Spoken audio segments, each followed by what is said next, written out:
Atur ya.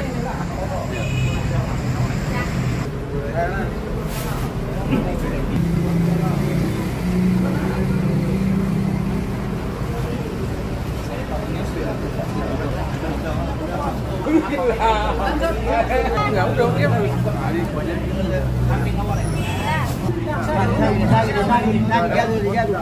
Pembagian sembako ini dalam rangka Hari Pers Nasional yang diselenggarakan oleh Keluarga Besar Bankom Garuda Pematang Siantar bekerjasama dengan Lions Club Pematang Siantar Merdeka Abadi.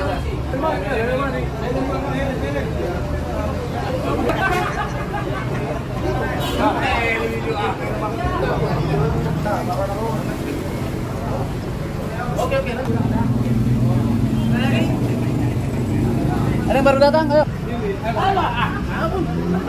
Dari Pematang Siantar, Tagor Stoang melaporkan.